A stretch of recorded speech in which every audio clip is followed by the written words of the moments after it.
দেশের প্রেক্ষাগৃহে চলছে শাকিবের তুফান সিনেমা। সিনেপ্লেক্সে কিছুটা দর্শক হলেও সিঙ্গেল স্ক্রিনে যেন অসহায় এক শাকিব খান। হল মালিকরাও বেশ দুশ্চিন্তায় আছেন আর্থিক লোকসান নিয়ে।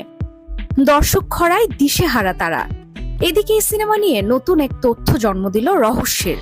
অভিযোগে জর্জরিত শাকিবের এই তুফান সিনেমায় বাংলাদেশের নাবিলা ও ভারতের মিমিকে দেখা যায়। তবে তার আগে ছোট পর্দার অভিনেত্রী সাবিলা নূরকে প্রস্তাব করা হয় শাকিবের জন্য, কিন্তু তা ফিরিয়ে দেন এই অভিনেত্রী। রাজি হননি তুফান সিনেমায় কাজ করতে।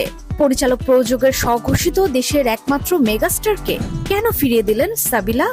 যেখানে শাকিবের সঙ্গে সিনেমা করতে নায়িকারা উদগ্রীব, সেখানে এই প্রত্যাখ্যান প্রশ্নের জন্ম দিয়েছে। তবে এই বিষয়ে কিছু বলতে নারাজ এই অভিনেত্রী। বুদ্ধিমত্তার সঙ্গে এড়িয়ে গেছেন তুফান প্রসঙ্গ। সাবিলা বলেন, তুফান নিয়ে এখন আসলে বেশি কিছু বলতে চাই না।